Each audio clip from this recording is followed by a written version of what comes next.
Joining us now, lots to talk about, Sheriff Clarke, America's Sheriff. We heard he's out of the country. Hey, Sheriff, where are you? John, good morning. I am out of the country, but I'm at an undisclosed location for security reasons. Oh, undisclosed location. So was I even supposed to say you were out of the country? Did I screw that up? Yeah, that's okay. That's fine. Sorry, I didn't know. We don't know where he is, but he is with us, so that's the main thing. Sorry about that. I didn't know. Okay, Sheriff, so we got a deal on the table, and the president not happy with it, $1.375 billion, we understand he's got, and he says he's not happy with it, but Sheriff, I mean, the reality is another government shutdown is in nobody's best interest. Republicans are going to lose that again. They're going to have to cave again. But now the president's saying, well, there's other money that I can squirrel over there. Assess this whole thing for us, Sheriff. Well, yeah, this is what a mess. You know, and as you know, your listeners know, good morning to your listeners too, Congress doesn't fix problems. Congress just puts Band-Aids on things so that they can keep it going. And I'm talking about both sides will be able to go into 2020 running on fixing illegal immigration or the Democrats running on stopping the wall and so on and so forth. I think it's a shame because this isn't about winning and losing. This is about what's in the best interest of American policy. And the best interest of American policy is a complete overhaul. Our immigration system, our broken immigration system, John, needs a complete overhaul. And that's why I said they'll put a Band-Aid on it. A few things here, a few things there. I heard the figure 1.3 for the wall. The president wants 5.7. They need to give the president what he wants. And what he's asking for is a national domestic security issue with guns, drugs, gangs pouring across the border. I was down there several weeks ago myself, talked to you and your listeners from there, and I saw it for myself. It's real, and it is a crisis. So let's wait and see. I always exercise patience in these periods of time like this. Let's wait and see what they actually pass. I know we're getting reports of what's in it, but I want to know what the damn thing says, what it doesn't say, and the president has indicated he's not happy. You know, you mentioned the shutdown might not be in the best interest of the country. I don't know what other leverage the president has. You know, this thing about he can find money, you know, that's going to be held up and challenged in court, even though he does have the authority to do that. They challenge everything that he does. They even challenge when he gets up in the morning. They try to go to get a stay so that they can keep him from getting out of bed in the morning. That's how ridiculous this has gotten. Mm-hmm. But I always like to exercise discipline. I'm not going to take the end coulter, the sky is falling approach, the sky is falling rhetoric yet. Let's see what's in it. The Senate still has some maneuvering they can do. It has to be voted on. Okay, this group might have come up with, and the two chambers may have come up with an agreement, but it has to be voted on. Maybe there are enough conservative senators in the Senate that won't allow this thing to get to the 60 threshold, and then that way the Senate can come up with their own version, mm-hmm. and then maybe Mitch McConnell can get them to put the whole $5.7 billion in, pass that, let the House pass theirs with 1.3. Then it goes to reconciliation, and then we can maybe get something that's more to the president's liking. So we still have a long way to go in this, even though it's getting close to February 15th. But there's still some maneuvering that can be done, and that's why I said I want to exercise some discipline here and wait and have the patience to wait and see what really happens. This just in. Now, of course, like you said, Sheriff Clarke, David Clarke, this has not been passed. But according to a report just out, that the president says he intends to sign the border security deal as it's written to avoid another partial government shutdown. That's just over the wire. This according to two sources who have spoke directly with the president after the president said he was not happy with the tentative deal. And as you know, Congress faces a deadline on Friday. So two people who talked to the president this morning said he is going to sign the deal, assuming that it does pass, and now it appears it will. So look, I mean, it's not the 5.7 you wanted, but the president is saying that, you know, they've identified other pots of money that he could deploy towards the wall. But I've said, Sheriff, all along, I mean, this is not going to get solved now. It's going to get solved in the election of 2020, right?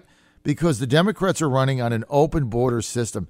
Sheriff, I really got to get you to comment on the fact that one of the things they tried to do was to take down the number of detainees that ICE could have by cutting the funding down for the number of beds from what the president wanted of 52,000 down to 32,000, which would have means that if they did that, ICE would have had to release 10,000 criminals onto the streets with an ankle bracelet.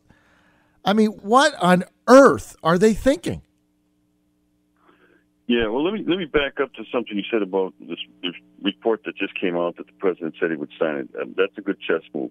That's what the president indicated he would do. I think he has to do that. Again, we don't know what the Senate's going to do. If we have enough true conservatives in the Senate, they can still stop this thing from getting to the 60 threshold, maybe. So, but the president, he's kind of had his hands tied. But here's a question on what you just talked about with the reducing the number of beds for detainees.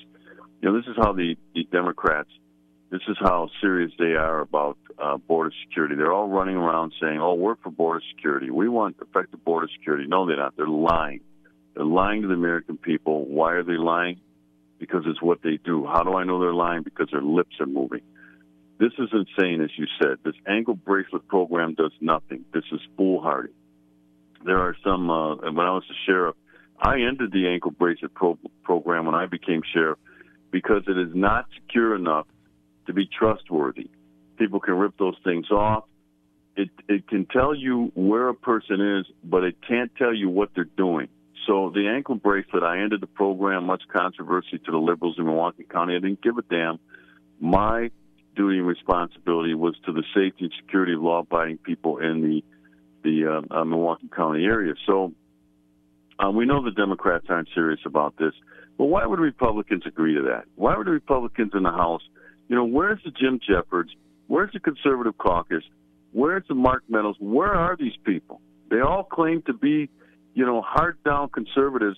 How could they agree to something like this? So, you look and it makes you shake your head. It really does.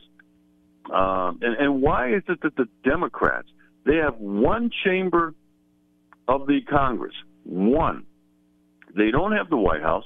They don't have the Senate. They have one chamber, yet they're calling the shots. But John, they were calling the shots when they had no lead in any. They didn't have the White House and the president's first year.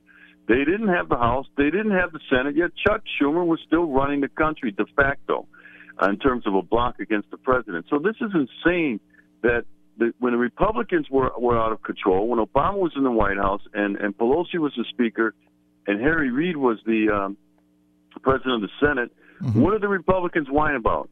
Well, there's nothing we can do. There's nothing we can do. Why is it that the Democrats can get so much done with so little power? This is amazing. And then when they did have all the power, they had the presidency. The president's held up his end of the bargain. You had Paul Ryan, failed leader. You had Mitch McConnell, and what did they get done? I'm not going to say nothing, but they got done very little. They just scratched the surface. Why is it, John, that the Democrats can get so much done with so little power? Two things. Number one, they hang together. You saw that in the State of the Union speech when all of the women in the caucus, in Nancy Pelosi's Democratic caucus, wore the same thing. I could never imagine Republicans doing that, even if it came down. I mean, they're very loyal to their agenda. Republicans are not. The second thing is Mitch McConnell will not get rid of the 60-vote man-made cloture rule, Sheriff Clarke, and that gave him the power to run the country. Because to get anything done except for getting judges in, you have to get 60 votes. Republicans had like 53 senators, and two of them wouldn't vote with the Republicans all the time anyway. So they were 10 votes short on anything. And so if McConnell just got rid of that, the whole thing would have been different, coupled with the fact that, and you pointed out, I was not a fan of Paul Ryan, and I thought he was a complete catastrophe as Speaker because he simply didn't get anything done, and he didn't believe in the president's agenda. But it is amazing. I mean, you're right, Sheriff. It is amazing how much power the Democrats wield when they were in the minority. It was just amazing. And the Republicans had the majorities, couldn't do it. And now they're whining again because they don't have a single house. It's crazy. You're on the John Fredericks Radio Network. We're with Sheriff David Clarke. Sheriff Clarke is America's Sheriff. You can go to his website, americasheriff.com. Also, Sheriff Clarke is a senior advisor to America First Policies Action. Sheriff, so I get what you're saying going forward here, but none of us want to see a government shutdown. I mean, it's just, I was opposed to the other one. Doesn't work. We're not going to get anything out of it. What if the president just does what he says? Look, I'm going to sign this, but then I've got all these other pots of money that I'm going to deploy towards the barriers. Certainly there'll be legal challenges, but why not do that? Well, sure. I mean, that's an option that he can pursue, obviously, and legally, by the way, but it doesn't mean that Democrats won't tie this thing up in knots. The House will pass some resolution. Someone will go to court. Somebody already went to court. I saw there was a lawsuit filed the other day on something about illegal immigration. I can't remember what it was, but it's already in anticipation.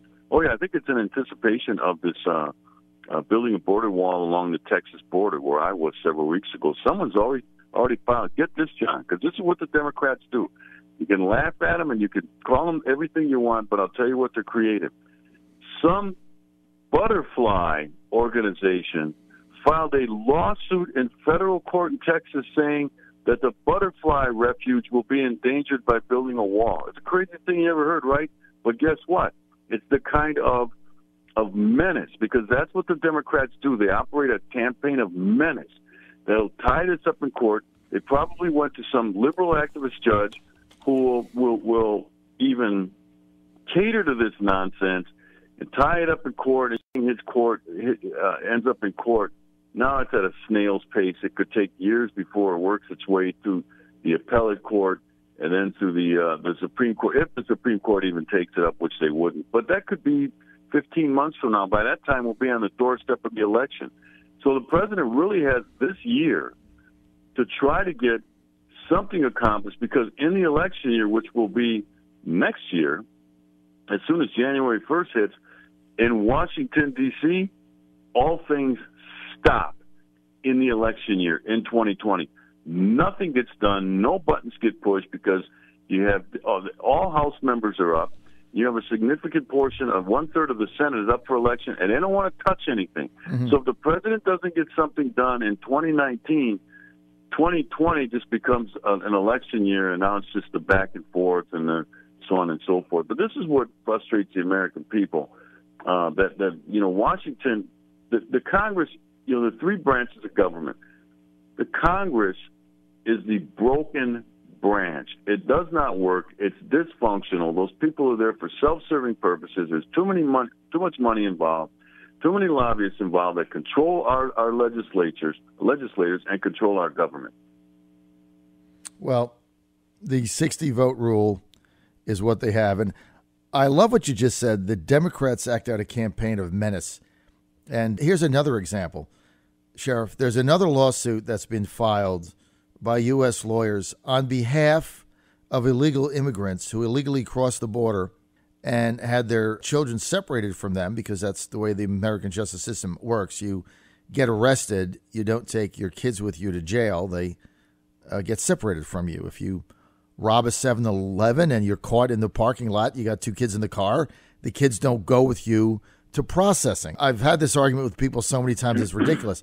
But now they filed a lawsuit of $6 million apiece against the U.S. government for separating them from their children, yet they crossed into the country illegally. So they broke the law to get in, and now they want $6 million each from the U.S. taxpayer, but they broke the law and they were here illegally, and then they were separated because that's the way the law was written. For the life of me, and they're probably going to win, right? You come into the country illegally, you break the law, and then you sue the government for apprehending you for breaking the law. And they're going to win. Yeah, you're right. You took the words right out of my mouth when you said they're going to win. They're going to get something out of it. They're going to win. It may not be $6 million apiece, but it may end up being $1 million. But the lawyers are the ones that will collect most of the money for paying this thing. These are ratchet lawyers. These are ambulance-chasing lawyers that do this sort of thing, knowing when you sue the government. I had to deal with it as a sheriff. You sue the sheriff's office. The people who make these decisions in the legal realm, they want to settle. Okay, they do not want to go to court. They do not want to go to trial in all these cases. They want to settle. So the first thing they do is they reach out to these lawyers and say, look what's going to make take to make this go away? The lawyers will do is throw a few bones the way of the plaintiffs in this thing, and then the lawyers' fees will eat up most of this thing, so the lawyers get rich. And that's why I call them rats, because they're scam artists. That's what they are. These are frivolous lawsuits, but the easiest lawsuit to win is to sue the government, whether it be state, federal, or local, because the people in charge of that, they just want to settle. But again, you're right. People come into the country. They shouldn't have access to this sort of thing. You have to comply with another country's rules. By the way, and I said it, and I'm in somebody else's country right now, okay? I got to go by their rule. I don't have rights in this country. And as soon as I step out of line, I'm in big-time trouble. So, and that's the way it should be in the United States, that I don't get all of the amenities afforded to me under the United States Constitution when I'm not on U.S. soil and I'm not a United States citizen. Then those two things have to be together, by the way, not just on U.S. soil, but and a U.S. citizen. And so I can't come over here talking about things I want and push things around. I don't like this law, and I think I'll do this. I'm not going to be here long, okay? And first of all, I'd be immediately detained. And I wouldn't be put on an ankle bracelet program and released, by the way.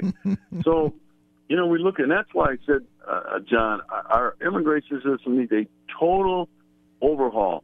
No more Band-Aids, no more nipping around the edges, no more putting a little disinfectant on it. It has to take a total overhaul. Congress does not have the will, the desire, or the courage to fix our broken immigration system. Sheriff, coming into the country illegally and then suing the government of the United States because they arrested you for breaking the law and then getting money, is any reasonable person just has to say, okay, there's something wrong here. And they are going to win, as you said. And, of course, it's just that the whole thing is so mind-boggling. But we're out of time for this segment. I want to thank Sheriff Clarke for being with us. You can go to Sheriff Clarke's website, America's Sheriff. He's also a senior policy advisor to America First Policies. We always enjoy having him on.